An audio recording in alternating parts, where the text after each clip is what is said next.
Okay, it's going. Okay, today we're going to be doing a neurological assessment. So first off, I'm going to assess Jordan's level of consciousness and cognition. So I'm going to ask her some questions. Can you tell me your name and date of birth? Jordan Collier, 2889. Okay, can you tell me what season we're in or the next holiday we have coming up? It's fall and Thanksgiving. Okay, do you know who the president is or who the president's going to be soon? Barack Obama is the current president. Okay. And Donald Trump is going to be the Okay. president. So I would say she is alert and oriented times 3. Observing her posture and position, she's sitting upright, she doesn't seem to be slumping, her face seems symmetrical, no drooping, general appearance is good, affect's good. Are you having any pain right now? Nope. Her vital signs are within range. Blood pressure is 120/60, pulse is 80, respiration is 18, O2 is 99, temp's 98.6. So I'm going to test her recent and remote memory. Can you tell me what you had for breakfast this morning? Cookies. Okay. And soda. And can you tell me what town you were born in? I was born in Trenton, Missouri. Okay. Noting her speech pattern, it's not too fast, not too slow, normal, I can understand her. It's not slurred. Okay, so now I'm going to check her pupil size response and for accommodation. So first thing I'm going to have you do is I'm going to have you look at that sprinkler up there. Look at my finger, sprinkler, finger.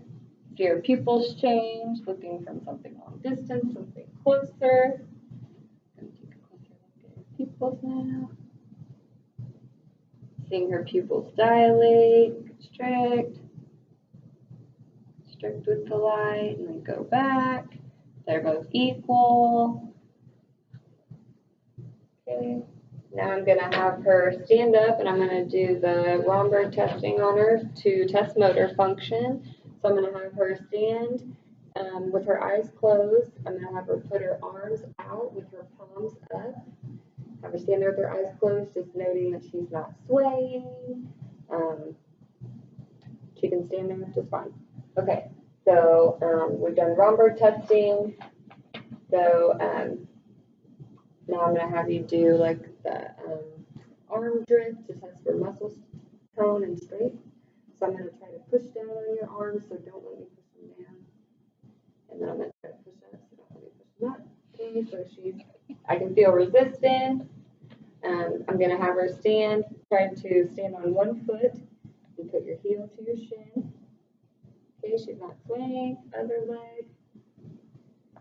Okay, and then I'm just going to test her gait. I'm going to have her take a few steps over there and then a few steps back, just noting that she's not swaying, that she's being upright, doesn't look like she's been drinking. Okay. All right, and then I will have her sit back down, and I'm going to test her grips for muscle strength. So I'm going to have her grab on and squeeze my fingers. Both of her grips are equal and strong. And then I'm going to push down on your feet. So push up against me, push down. Ooh, so she's strong.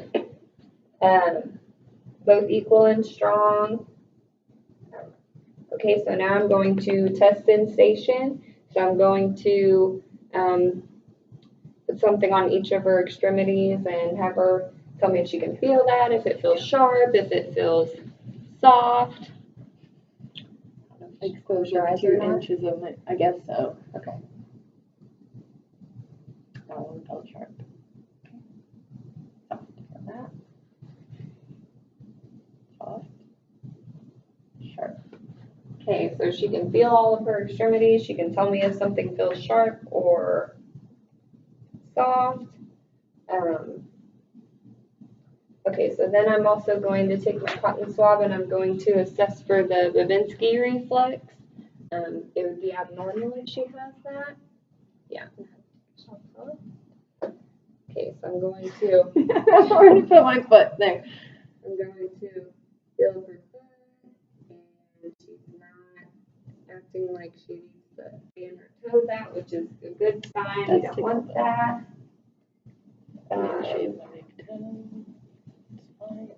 So now we're going to assess the cranial nerve function, and I'm going to assess cranial nerve number 1 by having her close her eyes, and then I'm going to wave a scent in front of her and see if she can tell me what it is or if she can smell it very strong.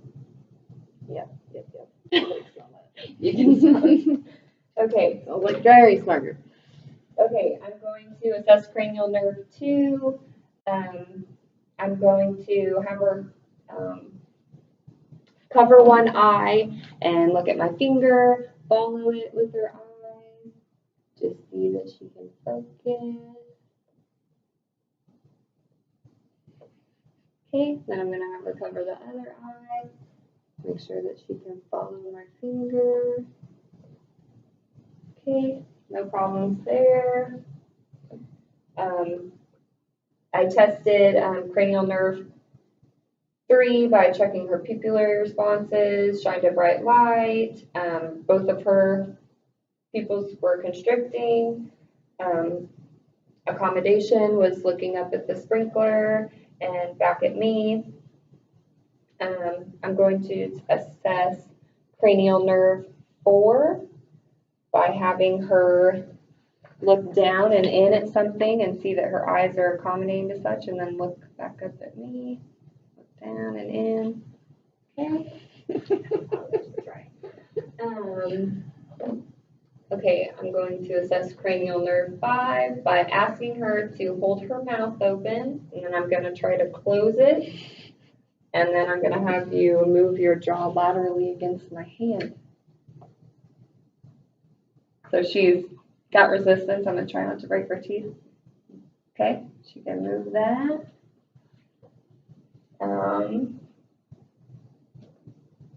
You can also assess cranial nerve 5 by having them close their eyes, and you can touch on the side of their face and they can tell you where you're touching.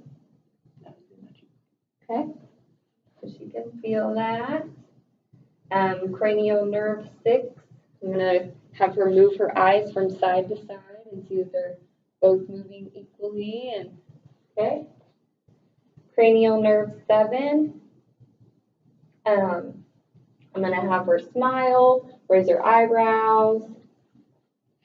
She can do all that. Keep her eyes closed while I try to open them. I can feel resistance. I think that's the weirdest thing anyone's ever done to me. I'm going to assess cranial nerve 8 by rubbing my fingers by her ear and seeing if she can tell me which ear I'm doing it by. Right. Left. Okay, so she can hear. Cranial nerve 9, you could stick a tongue depressor in the back of her throat to see if she has a gag reflex. She has one, so I'm going to defer that. But I am going to have her swallow, just, she's not choking or anything. Have her open her mouth, say, ah. Noting her soft palate and her hard palate. Everything's midline. Everything's okay there.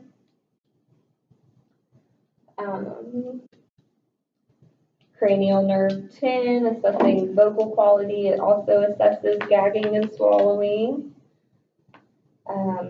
Okay, so then I'm going to assess cranial nerve 11 by I'm going to place my hands and have her raise her shoulders. And then I'm going to have her turn her face against my hand. This is wrong with me. Yeah, I think that's right. Yep, we're right. Okay. And then for cranial nerve 12, I'm going to have her stick her tongue out, move it back and forth inside of her mouth, no problems. It doesn't go to one side. So that's normal. And that, there's a lot more you could go into it, but that's going to complete my neurological assessment, and I would give her a score of 15 on the Glasgow Coma scale because she opens her eyes spontaneously, she's oriented to her verbal response, obeys commands, is alert and oriented, so all good things. Mhm.